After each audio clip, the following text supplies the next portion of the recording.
Yoga, you have a good stretch? Yoga's more than just stretching. It's lengthening, opening, extending. Sounds like you just stretching what I say. Namaste, Mr. Kim. You have a namaste too. Oh, don't forget your water bottle. A scene from Kim's Convenience. The store is closing after 5 seasons, and the final episode airs tonight. The story of the Kim family and their friends was a critical and commercial success. In fact, it became an instant hit.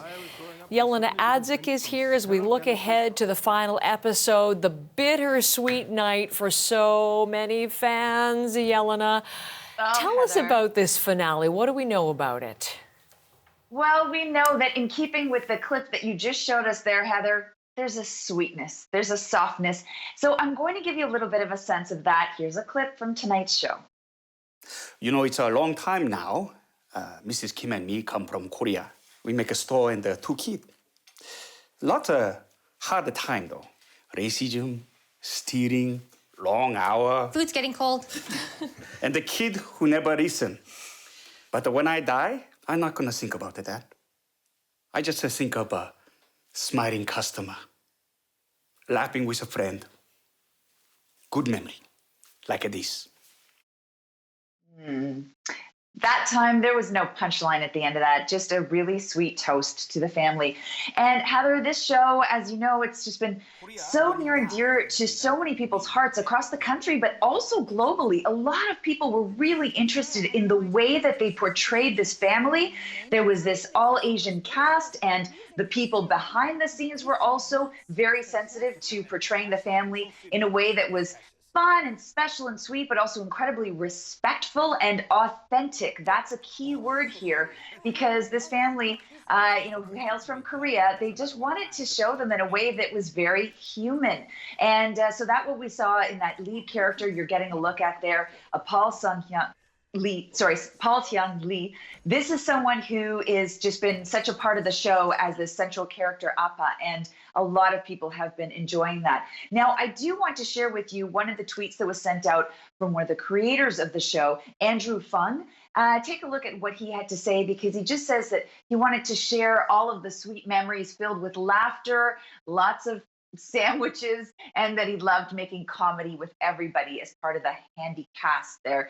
So trying to put a positive spin on a sad ending, there's been a lot of talk. For example, he also made a point, Fung did, of stressing in his tweet that CBC itself did not cancel the show, but rather that it was a decision by the producers themselves. So it did leave a lot of people wanting more and wondering, how can we get more? So there's, it's definitely a bittersweet ending, Heather. Yes, and the talk online, I mean, there's been many things about why it came to such an abrupt end, because this is really, was it not, Yelena? This was the season finale, not meant to be the conclusion to the whole series. What has really been going on behind the scenes? What do we know about that aspect? Well, Heather, I did ask for interviews, and other than Paul, that lead star, they really aren't ready to speak about this yet, a lot of the cast members. One in particular, I'm going to give you a look at a tweet sent out from Simu Liu. He says, on the eve of what is now to be the series finale, so he sent this tweet yesterday of Kim's Convenience, I'd be at a point where I could speak about it with a clear head, but he says he's still pretty, there's an expletive, angry. Hours of therapy are sure to follow. You all deserved a proper ending. So obviously that's a very heavy kind of statement to be putting out there. He's clearly unhappy with the way that things have progressed. But earlier this morning on CBC Radio, Heather, there was an interview with Paul where he talked about this. He addressed it and really decided that he wants to remain positive overall, but he's not shying away from the fact that it's really hard. Have a listen. It really is kind of like grieving a death in the family. It's a bit jarring, but like all things, the circumstances around the ending weren't the best, but I'm not going to let that discount 10 years of some fantastic memories and opportunities and people that I've met and fans and the opportunities for further work that it's given me.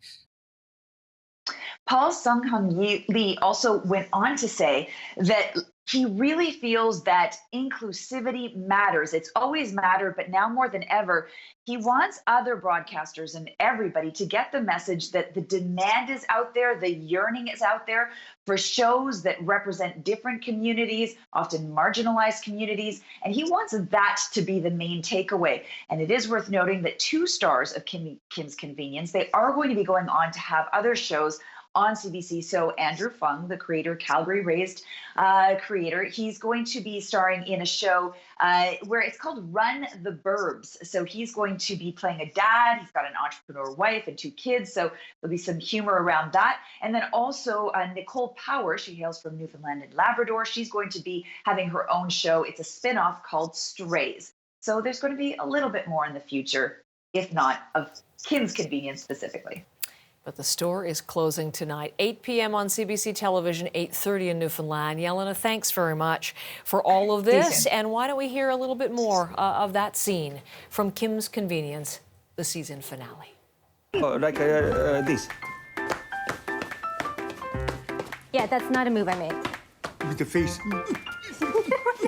You can't still be worried about Y2K. Not Y2K, but maybe Astro. Ebola. Robot uprising. How will you know any of that stuff's happening if you don't have a TV? Okay. TV stay. Janet go.